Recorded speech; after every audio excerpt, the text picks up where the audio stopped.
Hello folks, and welcome back. In today's episode we're going to talk about some upcoming projects I'm intending to work on post the SL125 project, which of course is coming to a close. We're not quite done with the SL125 yet. I've got a few things left to do. Primarily I've got to start the bike yet. There's really nothing preventing me from doing that outside of just getting to it. Finish up with the painting, of course, and getting the tins all mounted on the bike. The painting has not been done as of this video recording. And then, of course, we'll do a final project summary and review and walk around a little bit later on when all that's done. But my thoughts have turned recently to what's next. And, of course, I've got a number of other projects I could work on. I think my next major project is going to be a reconditioning of a 1971 Honda CT70, otherwise known as the Mini Trail. I've had this bike for about 15 years, and I think that's going to be the next project. That's not going to be a restoration. That's going to be a reconditioning. It's a little bit too nice to restore. It does run. And is a little bit later on in this video, I'll do a little walkabout on that project to show you where it's at right now and what we're starting with. There's two other little projects I think I'm probably going to slip in here too somewhere in the next few weeks or so, and that's going to be the review. I think I'm going to do a walkabout or a review of the Kawasaki G5 100 that I restored, well, a few years ago now. It's probably 5-6 years ago maybe I restored that project. And I don't think I really did a final walk around and review of that project. So I'm going to do that very similar to what I did with the Suzuki TS185 about a year ago. And when we'll get a nice sunny day, I'll take it out in front of the shop and we'll put it on the pad with the sunlight and we'll do a little walkabout and I'll talk you through that project. So I'm going to try to fit that in the next few weeks. And if you recall last summer, that'd be the summer of 2020, I did a short video series on working on my 1972 Kawasaki F6 that I'd do a little work on the Kickstarter mechanism. Well, what I discovered late last summer, and during the course of last summer, I was riding the bike around the yard every couple of weeks or so like I usually do, and I discovered that the clutch plates were sticking together. Now that's not unusual on a bike that sits. And usually you can free up the clutch plates by just pulling in the clutch and kicking it through and manipulating it in such a way that it'll loosen up the plates. Well, last fall I couldn't get the clutch to loosen up outside of riding it, and it wouldn't release properly. So I think somewhere along the line here, in between all these other things we just talked about, I'm going to have to open up that clutch assembly on the F6 and probably pull the clutch plates out. It's never been done before since I've owned the bike, and I did buy it new back in 1973. It was brand new when I picked it up as a kid, and it's never been a part. The clutch basket has never been a part. I've had the side cover off last summer when I worked on it, as I alluded to a few minutes ago. So I think we're going to work on that F6 again. Again, I'll pull that whole side off. That'd be the right side of the bike, and get in the clutch basket. And they'll probably have to be scuffed up, cleaned up. I don't think there's anything broken. I think they just need to be cleaned, but we'll see when we get in there. So those are a few things that I'm going to be working on over the coming months. But let's start first with a little walkabout on the 1971 Honda CT70 Mini Trail, so you can get a better look at it and have an idea of what the project might entail. So let's get it.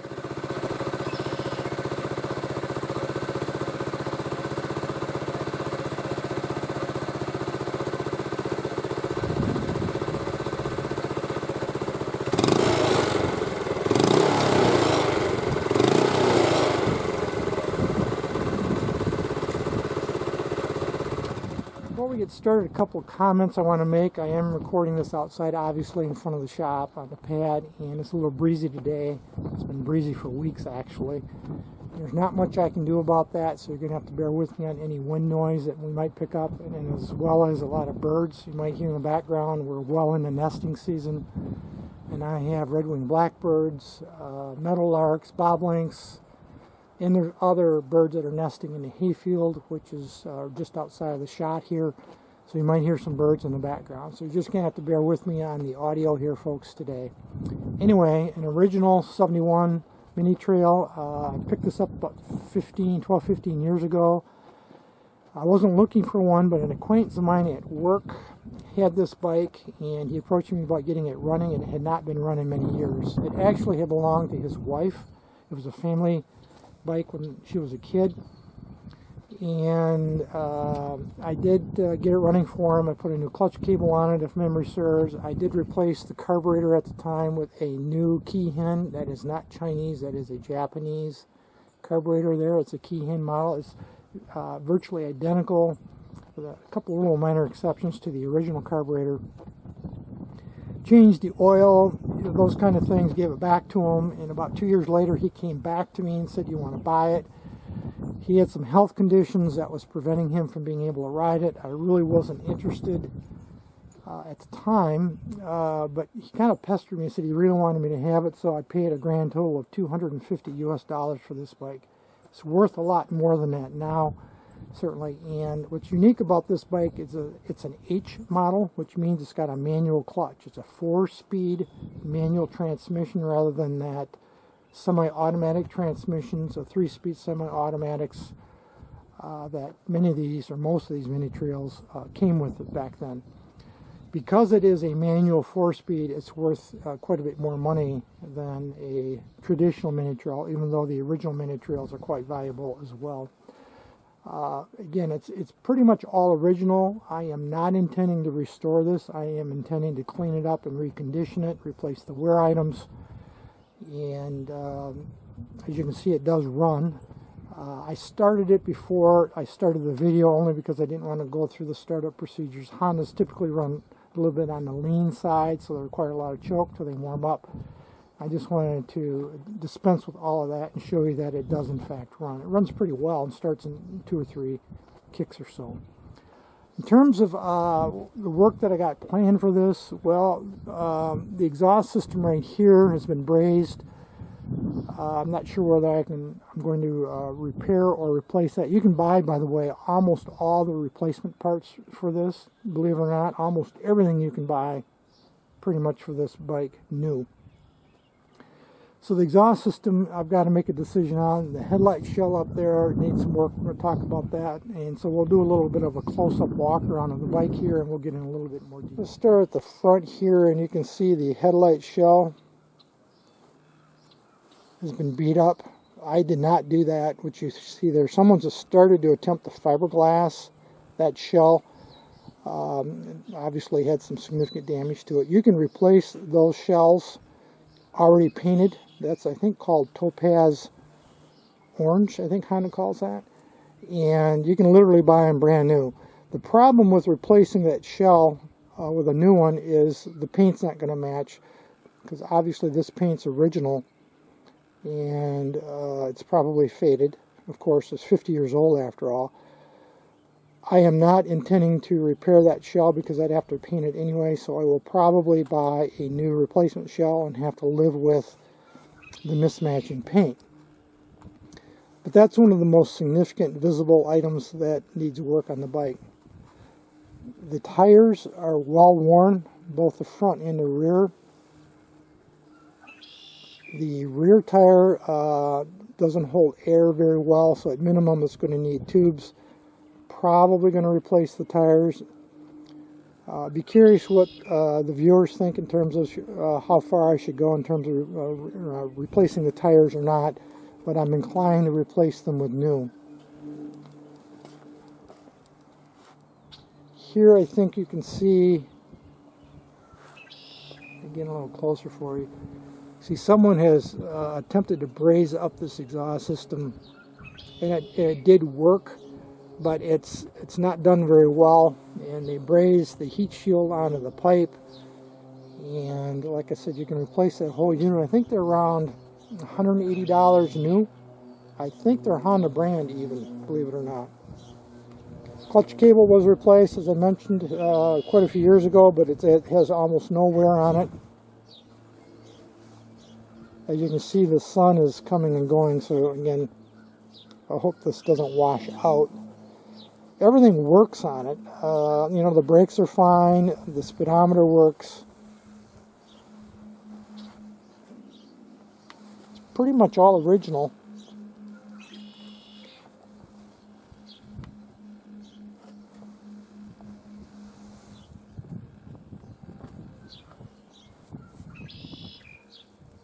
See, there's a lot of patina on the side covers. You can see the paint's wore off on the foot pegs.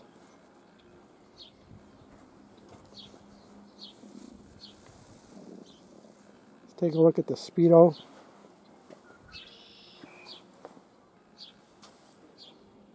Showing 3,918 miles. And again, that does work. That speedometer does work. Mirror, I don't know if that mirror is original or not, to be honest with you. It might be. I'm not sure without researching it, which I have not done yet. The handle grips, especially the right throttle, needs to be replaced. It's wore out on the end here, as you can see. When I said everything works, I need to qualify that. I'm not sure about the horn. That's what this button is. I'm not sure if the horn works anymore. I probably did when I worked on it last, which was, it's been a few years now, of course. My wife actually, up until 2 years ago, rode this around the yard just for fun every summer. She hasn't ridden it, and actually hasn't been ridden to speak of in 2 years or so. Let's look under the seat.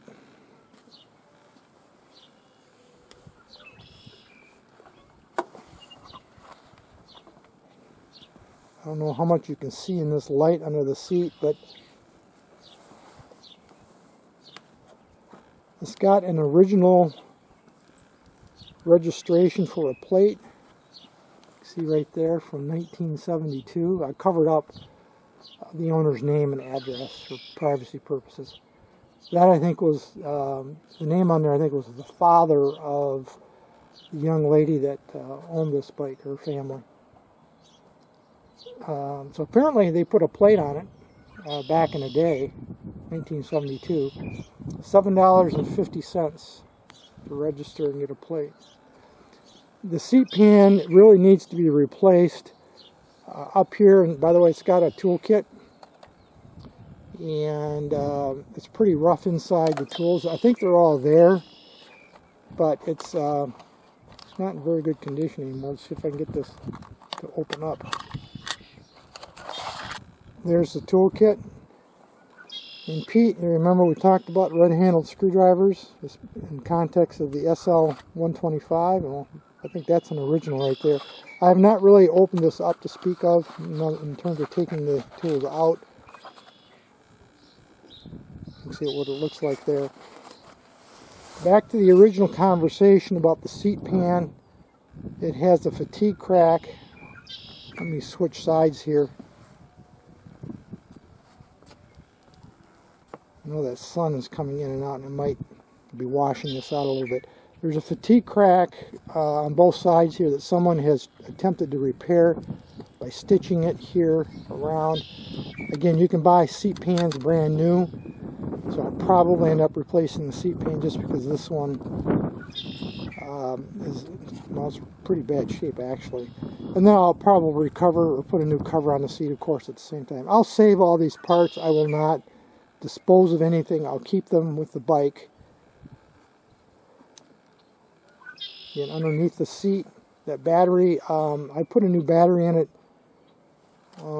Gee whiz, that was, well, that battery was probably put in 15 years ago when I reconditioned it for the guy the first time, or at least got it running, so that battery is going to need to be replaced. Fuel tank is one of the early plastic models. I believe Honda replaced that with metal due to liability reasons fairly early in the model years runs, but it was obviously after this one. I think this is a fairly early bike. Again, I hope you can see it okay because that sun is kind of comes and goes here.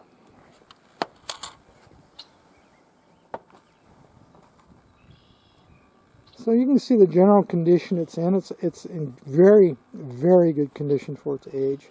I do not restore projects unless they're basket cases. I know some people restore everything in sight, even a good original surviving runner they'll restore. I don't. I'll recondition, such as this bike. So all my other projects that I have restored have been literally basket cases. This one is not. It's too nice. It's too original to restore, but I'll do the reasonable level of reconditioning to make it safe to ride and to make it look good without doing a complete frame off restore. By the way, it does smoke a little bit out of the exhaust system. I suspect it probably needs valve guide seals in the head, which I'm not intending to do right now. That might change as I get into it, but not a big deal to replace them, but I'm probably not going to bother because this really isn't necessarily going to be a serious rider, though I will probably ride this more than I do my other restorations, which I don't ride at all. So again, I'm curious what people might think on those tires, whether I should just put tubes in them and leave the originals or replace them with new tires and save the old ones along with the seat. So any comments on that would be appreciated. I would like to hear other folks' input on that. Otherwise, that gives you a sense of what it is we're dealing with here. And you'll be seeing more about this project in upcoming videos. That's going to be it for today, folks. Any issues, questions, thoughts, drop me a note. Otherwise, as usual, thanks for watching.